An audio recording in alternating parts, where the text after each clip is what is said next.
अंतर्राष्ट्रीय संगठन का अर्थ एवं प्रकृति। तो इस वीडियो लेक्चर में हम बात करेंगे कि जो हमारा पॉलिटिकल साइंस का बेसिक सेम का हमारा पहला लेसन है, अंतर्राष्ट्रीय संगठन का अर्थ एवं प्रकृति, इसके बारे में विस्तारपूर्वक पढ़ेंगे। अंतर्राष्ट्रीय संगठन का क्या अर्थ है और इसका नेचर कैसा है, प्रकृति कैसी है, क्यों अंतर्राष्ट्रीय संगठनों की विश्व के देशों को जरूरत पड़ी, इसके बारे में विस्तारपूर्वक इस वीडियो में हम चर्चा करेंगे। तो आइए देर न करते हुए हम वीडियो लेक्चर को शुरुआत करते हैं। तो हम देखते हैं कि यद्यपि राज्य अभी आज भी मुख्य एक राजनीतिक इकाई है, यानी कि राज्य एक राजनीतिक इकाई है जिसके द्वारा किसी विशेष क्षेत्र के लोगों की इच्छाओं की पूर्ति की जाती है। यानी कि जिसके द्वारा क्या है, विशेष क्षेत्र यानी कि एक पर्टिकुलर प्लेस है, उसके लोगों की जो इच्छाएं हैं उनकी पूर्ति करता है। तथापि आधुनिक युग में लोगों में दूसरे राज्य के लोगों को समझने और उनके साथ सहयोग करने की इच्छा विकास हो रहा है। यानी कि आज के जो टाइम हम देखते हैं कि एक राज्य दूसरे राज्य के सहयोग कर रहा है, ये इच्छा विकसित हो रही है और इसी इच्छा के विकसित होने से क्या है, अंतर्राष्ट्रीय संगठन का निर्माण होता है। वैज्ञानिक उन्नति ने लोगों को एक दूसरे के समीप ला दिया है। यानी कि आज के जो वर्तमान में जो वैज्ञानिक ने उन्नति की है, यानी कि अंतर्राष्ट्रीय स्तर पर अगर हम देखें, यानी कि इंटरनेट के माध्यम से अनेक प्रकार के जो यातायात के साधन हैं, उन्होंने क्या है, सभी लोगों को क्या है, एक दूसरे के समीप ला खड़ा कर दिया है। कोई भी राज्य कितना भी विकसित क्यों न हो, आत्मनिर्भर नहीं है। यानी कि कोई भी राज्य कितना भी विकसित क्यों न हो, जैसे कि अमेरिका और रूस, जापान, इन देशों की अगर हम बात करें, ये कितने ही विकसित क्यों ना है आज के टाइम में, लेकिन फिर भी ये आत्मनिर्भर नहीं है। इन्हें किसी न किसी आवश्यक वस्तु के लिए दूसरे देशों पर निर्भर रहना ही पड़ता है। अतः जिस प्रकार वे व्यक्ति अकेला नहीं रह सकता, उसी प्रकार कोई भी राज्य अकेला नहीं रह सकता। यानी कि जैसे कि मनुष्य समाज से अलग नहीं रह सकता, वह अकेला अपना जीवन व्यतीत नहीं कर सकता, उसी प्रकार राज्य है, कोई भी देश है, वो दूसरे देशों के सहयोग के बिना वो नहीं रह सकता।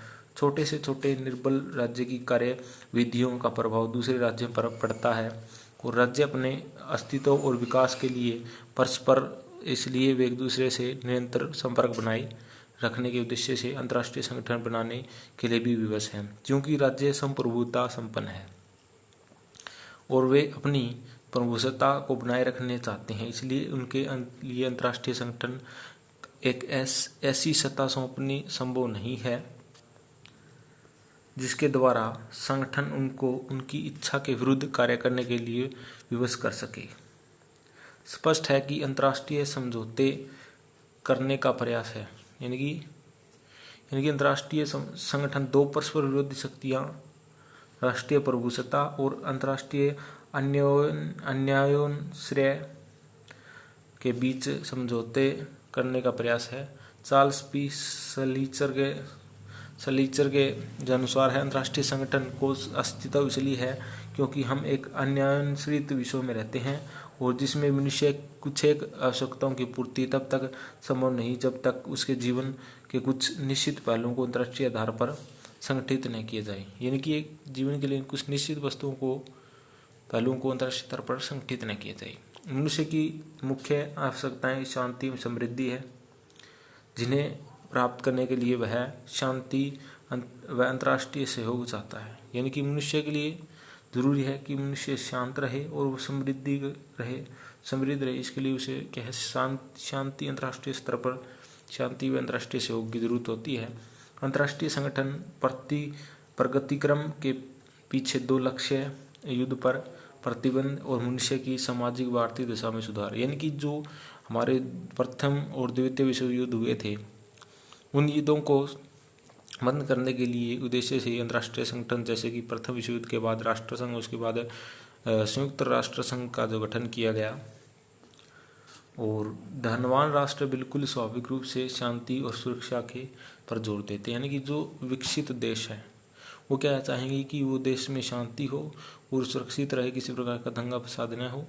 जबकि जो निर्धन राष्ट्र है, उनकी क्या नेचर रहता है कि नागरिकों के आर्थिक और सामाजिक सुखों की अभिवृद्धि पर बल देता है। तो ये थोड़ा सा डिफरेंट होता है विकसित और विकासशील देश के अंदर। और आगे बात करते हैं कि अंतर्राष्ट्रीय संगठन अर्थ एवं परिभाषा। कि अंतर्राष्ट्रीय संगठन की परिभाषा क्या है। साधारण शब्दों में अंतर्राष्ट्रीय संगठन स्वतंत्र संप्रभुता संपन्न राज्यों का एक औपचारिक समूह होता है जिसके निर्माण कुछ निश्चित लक्ष्यों की पूर्ति के लिए किया जाता है। अंतर्राष्ट्रीय संगठन रूप, आकार और लक्ष्य की दृष्टि से भिन्न भिन्न हो सकते हैं, परंतु लगभग सभी अंतर्राष्ट्रीय संगठनों का जन्म इस भावना के फलस्वरूप होता है कि मानव को एक होना चाहिए। क्योंकि अंतर्राष्ट्रीय संगठन के निर्माण के समय राज्य अपना प्रभुसत्ता पर आंच नहीं आने देते और इसलिए अंतर्राष्ट्रीय संगठन का अधिराष्ट्र राज्य से भिन्न होता है।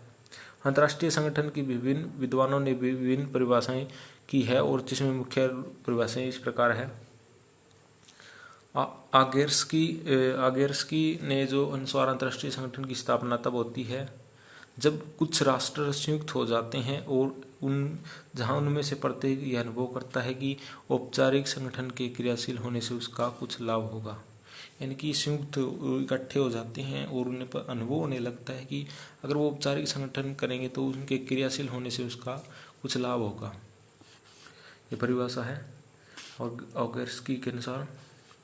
और उसके बाद हम बात करते हैं कि जो अगली परिभाषा दी गई है वो चीवर व हैविलैंड के अनुसार इस शब्दों में अंतर्राष्ट्रीय संगठन राज्यों के मध्य स्थापित उस सहकारी व्यवस्था को कहते हैं जिसकी स्थापना कुछ परस्पर लाभप्रद कार्यों के नियमित बैठकों व स्टाफ के जरिए पूरा करने के लिए सामान्यतः एक आधारभूत समझौते द्वारा होती है। इस प्रकार अलग अलग परिभाषाएं दी गई हैं।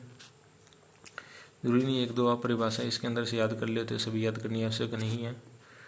तो हम देख लेते हैं कि जो अंतर्राष्ट्रीय संगठन की ये अलग अलग जो परिभाषा दी गई चार्ल्स लाभ के अनुसार, बेके एबर्टन के अनुसार और जो पी बी पोटर के अनुसार और लियोनार्ड के अनुसार, इसमें से हम देख सकते हैं कि दो इम्पोर्टेंट है, जो इम्पोर्टेंट है ये दो है। और पोर्टर के अनुसार है का विचार है कि अंतर्राष्ट्रीय संगठन शब्द का प्रयोग सबसे पहले जो है इस प्रकार किया जा सकता है कि अंतर्राष्ट्रीय संगठन को सर्वोत्तम संज्ञा उन प्रक्रियाओं व अंगों के समूह के संबोधित की जाती है जो अंतर्राष्ट्रीयकरण एकीकरण को व्यक्त करता है। और इसके बाद लियोनार्डो के अनुसार अंतर्राष्ट्रीय संगठन अंतर्राष्ट्रीय संबंधों को संचालित करने का एक विधि है जिसमें सदस्य राष्ट्र द्वारा स्थायी अभिकरणों को अधिकार और दायित्व सौंप दिए जाते हैं और जिसके माध्यम से उन राष्ट्रों के हितों में वृद्धि होती है। इस प्रकार अलग अलग परिभाषाएं आप देख सकते हैं, सभी देखने जरूरी नहीं है। आगे देखते हैं कि हम अंतर्राष्ट्रीय संगठन की प्रकृति एवं विशेषताएं क्या है। तो सबसे पहले बात करते हैं कि अंतर्राष्ट्रीय संगठन संप्रभु। तो अंतर्राष्ट्रीय संगठन की प्रकृति और विशेषताएं। प्राय सभी अंतर्राष्ट्रीय संगठन के मूल ढांचे और कार्यविधि में कुछ बातें समान रूप में पाई जाती हैं। और सबसे पहले है संप्रभु राज्य सदस्य के रूप में, यानी कि संप्रभु राज्य सदस्य के रूप में। तो अंतर्राष्ट्रीय संगठन की जो सदस्यता प्राय संप्रभु राज्य को प्राप्त होती है, संप्रभु और न कि व्यक्तियों को। यानी कि जो संप्रभु यानी कि अपने में एक राज्य होता है, नए व्यक्तियों को प्रतिनिधि सदस्य राज्य द्वारा नियुक्त किए जाते हैं और वे अपने सरकार के निर्देशों के अनुसार ही अंतर्राष्ट्रीय संगठनों में अपने विचार प्रस्तुत करते हैं। यानी कि कोई भी जो देश है अपने नागरिकों को नियुक्त करता है दूसरे देशों में, अंतर्राष्ट्रीय संगठनों में उनके जो देश के सदस्य वो अपने विचार प्रकट करते हैं। संयुक्त राष्ट्र संघ में संप्रभु राज्य ही शामिल किए जाते हैं, परंतु बेलारूस और यूक्रेन जो कि सोवियत संघ के प्रांत थे, संयुक्त राष्ट्र के सदस्य भी सदस्य बन गई हैं, जिन्हें राष्ट्र में दोहरे सरकारें शासन सरकारें हैं। आगे हम बात करते हैं कि जो और ये तो इस प्रकार थोड़ा सा नहीं दे रहा। अभी बात करते हैं सदस्यों की समानता। सदस्यों की समानता अंतर्राष्ट्रीय संगठन की दूसरी मुख्य विशेषता यह है कि होता है कि इसमें सभी सदस्य राज्यों को क्षेत्र, जनसंख्या, शक्ति व संपन्नता के भेदभाव के बिना समान समझा जाता है। और ये थोड़ा सा दिखाई नहीं दे रहा। और हम आगे बढ़ लेते हैं, थोड़ा समझ लेना। सदस्य की समानता, यानी कि सदस्यों की समानता होती है, यानी कि सभी सदस्य उसके अंदर समान होते हैं और सभी देशों से किसी ज़्यादा कम नहीं बल्कि बराबर ही जो सदस्य नियुक्त किए जाते हैं। उसके बाद हम बात करते हैं कि बाध्यकारी शक्ति का अभाव। शक्ति का अभाव, ये ऊपर वाला थोड़ा दिखाई नहीं, धुंधला दिखाई दे रहा है, इसके लिए मैं माफ़ी चाहूँगा। और शक्ति का अभाव, अंतर्राष्ट्रीय संगठन के पास वैधानिक कार्यकारिणी शक्तियों का अभाव होता है। अंतर्राष्ट्रीय संगठन की कार्यविधियों का वर्णन चार्ट में स्पष्ट तौर पर किया जाता है। वर्णित क्षेत्राधिकार के अंतर्गत भी अंतर्राष्ट्रीय एजेंसी सदस्य राज्यों को अपने निर्णय मानने के लिए बाध्य नहीं कर सकती। वे सदस्य सरकारों को सिफारिश कर सकती है, न कि इस आदेश दे सकती है। अपने निर्णयों की लागू करने के लिए अंतर्राष्ट्रीय संगठन या तो राज्यों के हितों पर निर्भर करते हैं या फिर जनमत पर निर्भर करते हैं। अंतर्राष्ट्रीय संगठन राज्यों के आंतरिक मामलों में हस्तक्षेप नहीं कर सकते। इनकी अंतर्राष्ट्रीय संगठन है वो किसी भी देश के आंतरिक मामले में हस्तक्षेप नहीं कर सकता। ये अंतर्राष्ट्रीय संगठन की सत्ता और क्षेत्राधिकार पर सीमाएं हैं। तो इस प्रकार कुछ सीमाएं हैं, और परंतु इन सीमाओं के आधार पर हम निष्कर्ष नहीं निकाल लेना चाहिए कि अंतर्राष्ट्रीय संगठन कोई ऐसा निर्णय नहीं ले सकता जो सभी सदस्यों पर बाध्य हो। संयुक्त राष्ट्र के चार्ट में सुरक्षा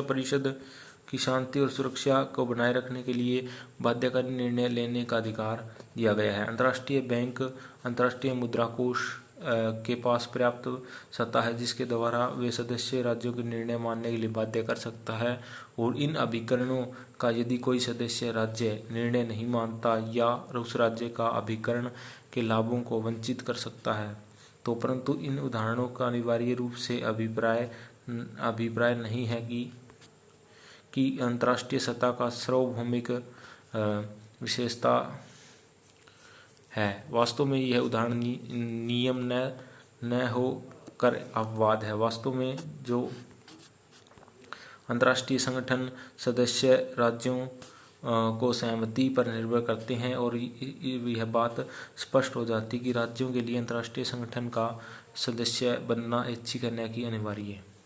यानी कि आप कोई भी देश अगर अंतर्राष्ट्रीय संगठन का सदस्य बनता है तो आपकी इच्छा पर निर्भर करता है, यह आपके लिए ज़रूरी नहीं है। अंतः सरकारी सहयोग करता है। अंतर्राष्ट्रीय संगठन की एक और विशेषता है कि अंतः सरकारी सहयोग। अंतर्राष्ट्रीय संगठन की एक अन्य महत्वपूर्ण विशेषता यह है कि वे अंतः सरकारी सहयोग को उत्साहित करती हैं। वास्तव में अंतर्राष्ट्रीय संगठन का मुख्य उद्देश्य सहयोग उत्पन्न करना होता है, और संयुक्त राष्ट्र चार्ट के अनुच्छेद 4 के में लिखा गया है कि राष्ट्रों के कार्यों में समन्वय करने के लिए केंद्र बिंदु होगा। इन सामान्य लक्ष्यों में अंतर्राष्ट्रीय शांति एवं सुरक्षा की रक्षा करना, राष्ट्रों के मैत्रीपूर्ण संबंधों का विकास करना, अंतर्राष्ट्रीय आर्थिक, सामाजिक और सांस्कृतिक इत्यादि समस्याओं को हल करने के लिए अंतर्राष्ट्रीय सहयोग को प्रोत्साहन देना आदि सम्मिलित है। आगे हम पढ़ते हैं, यानी कि सामान्य हितों की प्राप्ति, यानी कि सभी को समान हित दिए जाते हैं। अंतर्राष्ट्रीय संगठन की जो सदस्यता राज्यों द्वारा अपने सामान्य हितों की प्राप्ति करने के लिए उद्देश्य से की जाती है। उदाहरणतः विषयों के सुरक्षा, संस्कृति एवं एकता, सुव्यवस्था, संचार व्यवस्था में प्रगति इत्यादि।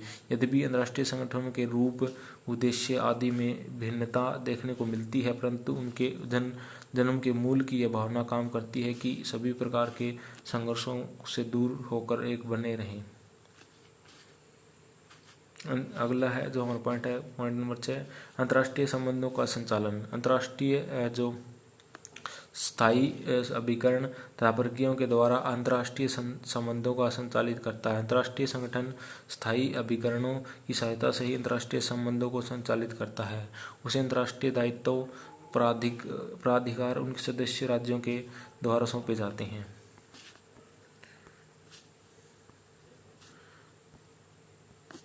राष्ट्रीय हितों की वृद्धि।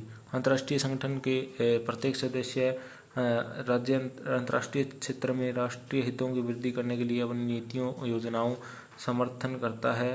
योजनाओं का समर्थन करता है। प्रभुसत्ता संपन्न और स्वतंत्र राज्य अपने राष्ट्रीय हितों को वृद्धि करने के लिए अपनी विदेशी नीति निर्माण करते हैं। वे उन नीतियों का समर्थन करने के लिए अनेक प्रकार के संगठनों को करते हैं। उदाहरणतः भारत जैसे सामान्य उद्देश्य वाले राज्यों द्वारा असंलग्नता समर्थन में निर्गुट एक संगठन बनाया हुआ है।